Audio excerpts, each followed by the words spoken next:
something that I'm beginning to realise. I mean, the more I think about it, the more I do think it's difficult, like a super difficult task for someone to change their diet at all, even though it's so important and such a serious thing to do it.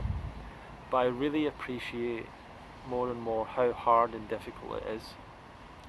And I've got a little chicken here just at my feet, and I know what struggle it is, and I think that what I was often talking to Dr. Douglas Graham about and different speakers last week at different festivals was the idea that there's people that have been to the festival many times and watched the talks many times, asked questions to the speakers and heard the answers many times, and yet there's a number of people that continue to ask questions that they kind of should already know the answer to themselves, or they have, just questions, and or they're making mistakes they should be aware of, and they're still kind of leaving from the festival and just going back to eating the exact same way, and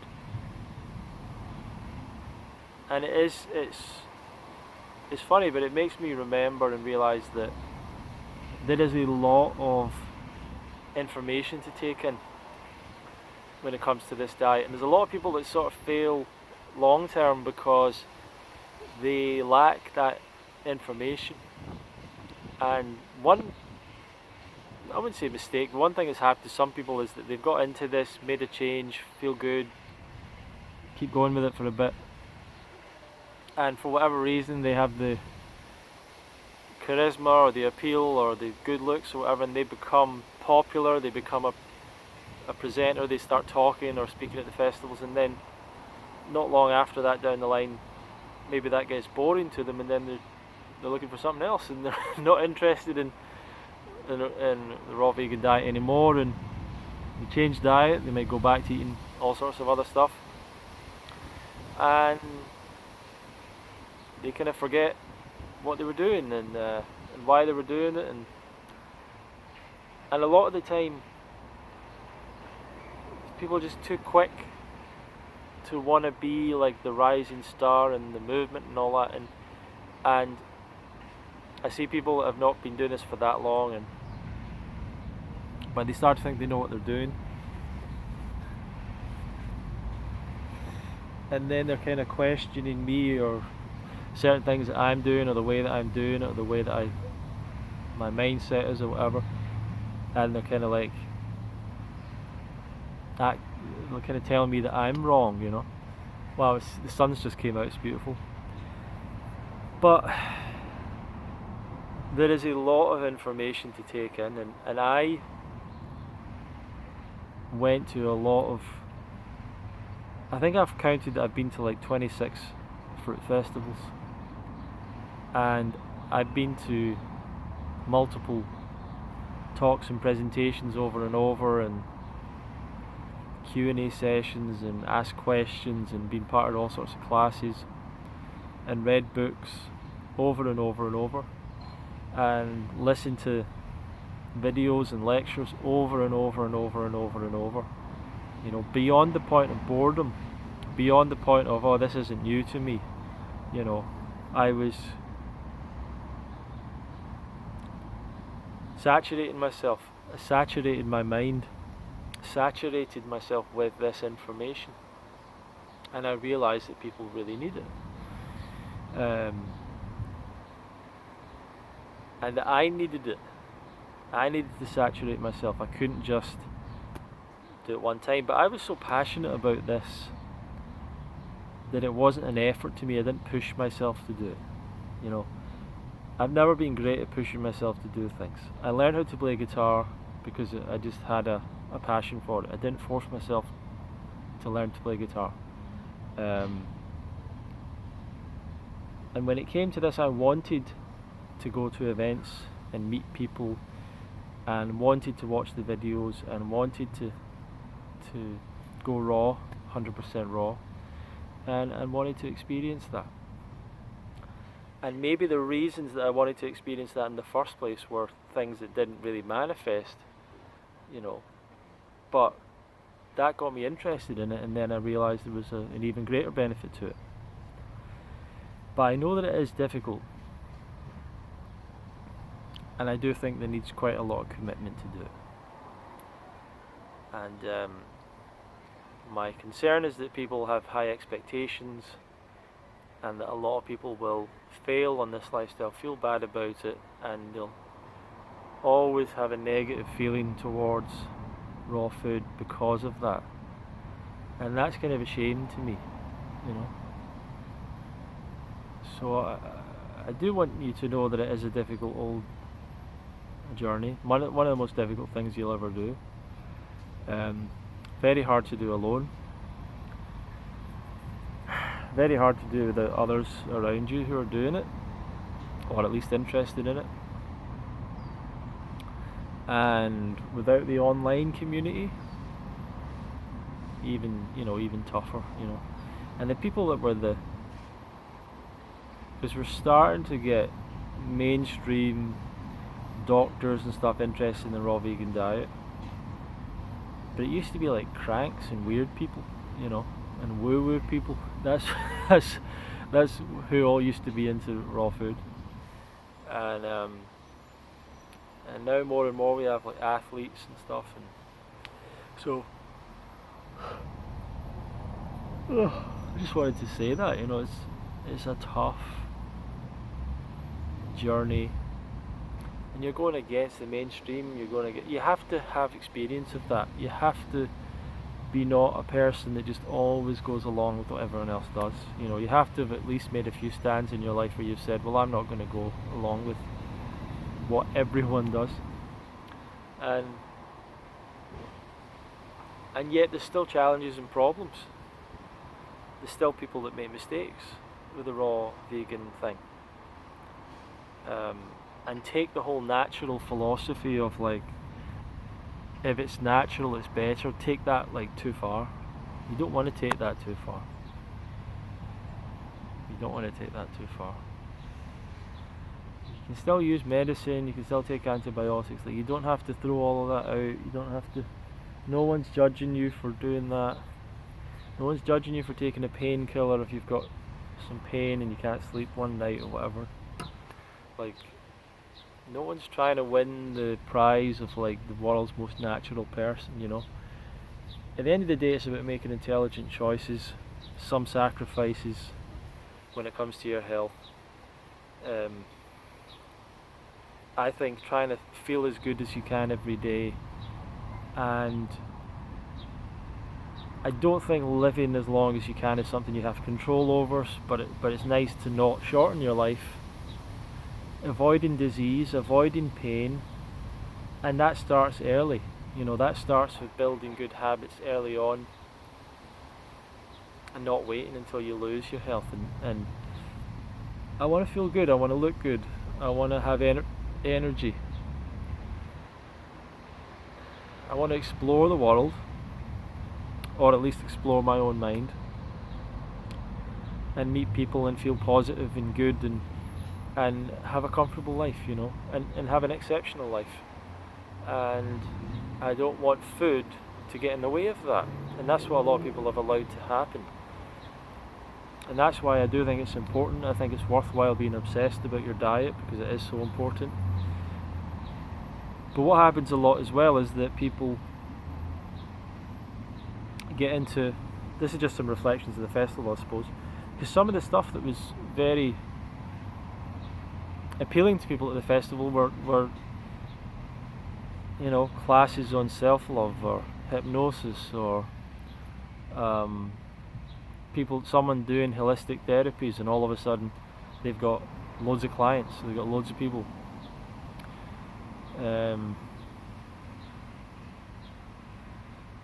And people doing, I don't know, who knows, past life regression, relationship information, and these are all things that are related to health for sure. But lots of people out in the world are getting Reiki, It's not going to help you lose weight. It's not going to reduce your chance of getting heart disease. It's a nice, relaxing experience. It might have some energetic aspect to it,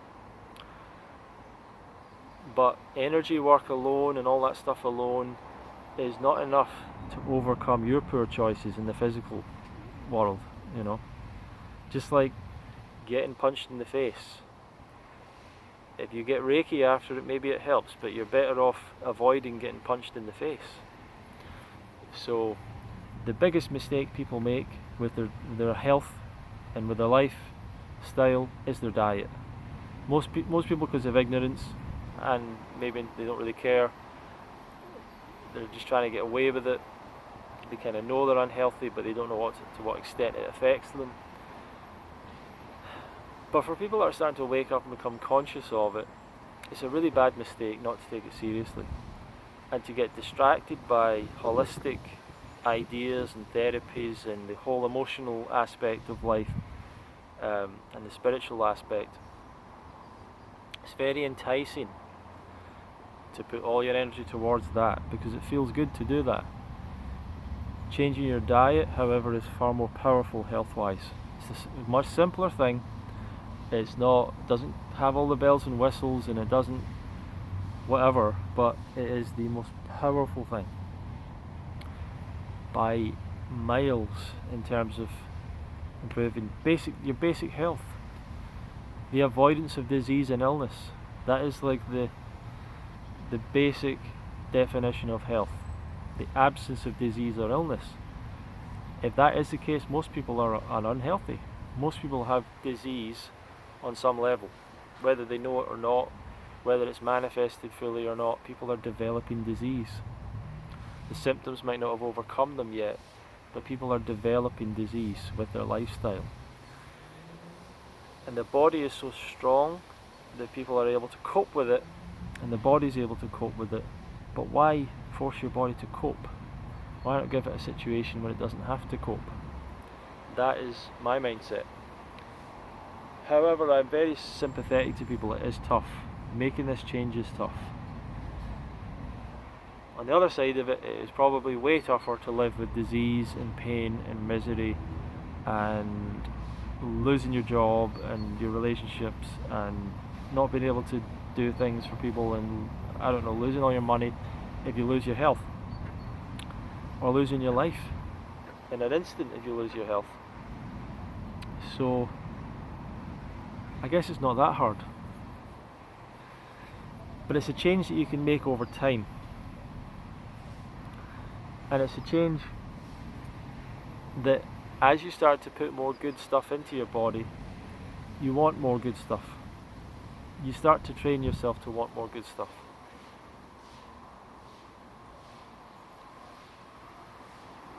Gradually you want more and more.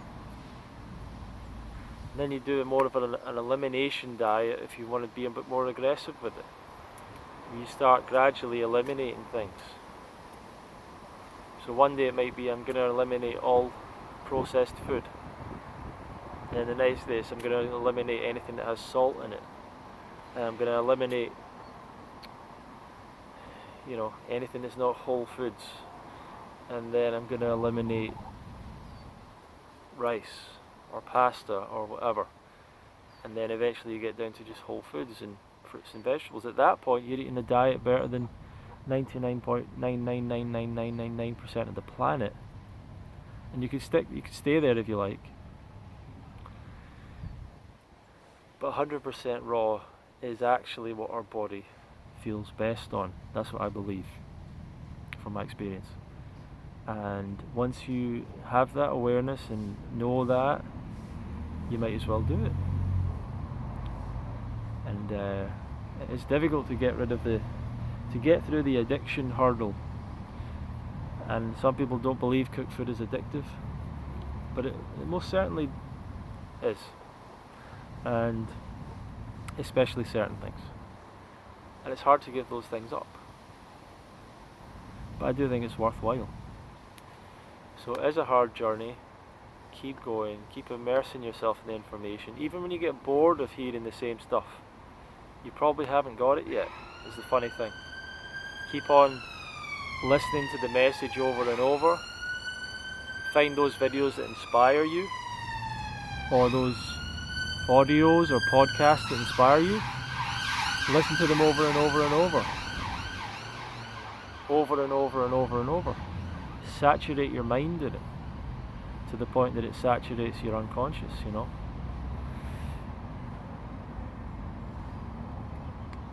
So that's my message for you today. I hope you're all doing well out there in the world. And I'm still slightly recovering from this whole festival season this year, and the project of putting on Fruitfest 2020, which has been a tough year, and I don't know what I'm going to do. I'm baffled by this coronavirus thing continuing. It's like, I can't believe this is still going.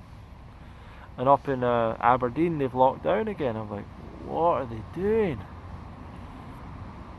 It's madness. It's total madness. And here's a wonderful thing about coronavirus. You get told this is one of the most infectious diseases ever. This is so infectious. It just passes from one person to another so quick. And then they also say only 15% of the population have been infected. How does that happen? Oh, because of lockdown and social distancing and all that stuff. Well, people haven't been following that perfectly. You know, we really, like 85% of the population have been touched by this thing. And they test 160,000 people a day now in the UK, and like less than 0.5% actually turn up positive for it. So, like, no one's had it. No one has it. Like, how does this work? Pure madness. Pure spectacular madness. And I just don't get it anymore. I just do not get it.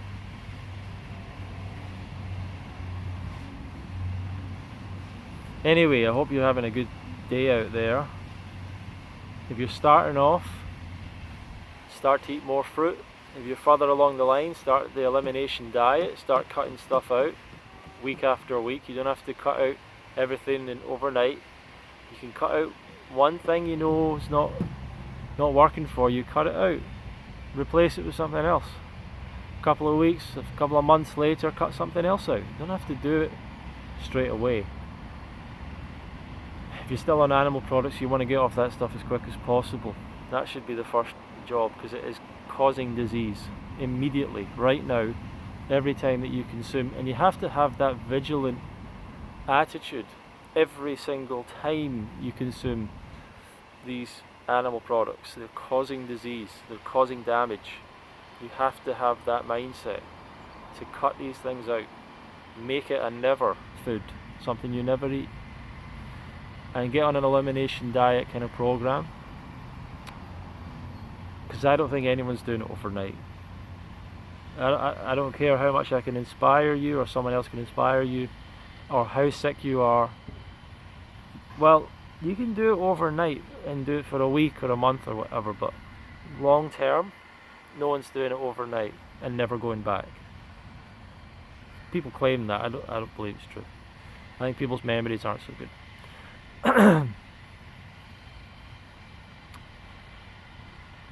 And for people that are further along, just try and get rid of the cooked food. Like, that's the last thing. Get rid of the salt, get rid of the cooked food.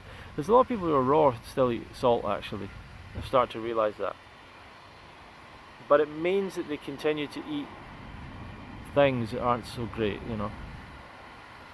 I think you should try and get towards as much fruit as possible with very little, you know, vegetation and stuff like that. And then if you are raw, make sure you're not, keep the fat low. More fruit. Always go towards more fruit is the answer. More sweet fruit. Less fat, less salt. Cut out the salt, I think. And And then once you're totally raw and happy with it, then you're focusing on other things. Now you focus on the emotional side and all that. Well, you can do all the other stuff at the same time. I just think that, get your focus. This is what I'm sad about, is that trying to get people, this is the time to focus on diet. Focus on diet. Focus, focus, focus. And then once you've got it right, you can move on. All the other stuff is there. But we get distracted by meditation and all these different things, exercise and skincare, whatever, and supplements, and get distracted. In business, making money, health is so much more important. The thing to focus on, get it right, get your health right, and build the habits now that will continue to sustain you long term. That's what I'm talking about. Okay, thank you for watching me today. Leave some comments, some questions below. Let me know what you've been doing the last few weeks, your plans. We've got a little gathering in Glasgow the next few days. Message me below if you're interested in that. I might go down to London this weekend. Friends are getting together. I don't know if I'll be able to do it, but we'll see. And what else? Wondering what to do next. Maybe a little retreat, maybe get people together, but coronavirus restrictions and all that, kind of annoyed, everything could change again. It's just a terrible time, really. And I want to get back to coaching, my course, helping people, and we've got a really exciting thing coming up as well. I'll let you know more about it soon. Okay, so thank you very much for supporting, watching the channel, sharing the videos, whatever it is you do, getting inspired. And some of you I met at UK Fruit Fest, really good to meet some of you. Thank you for coming along. And some of you I'll maybe meet in the future. And I hope you're all doing well on this lifestyle, so keep on focusing on the fruit.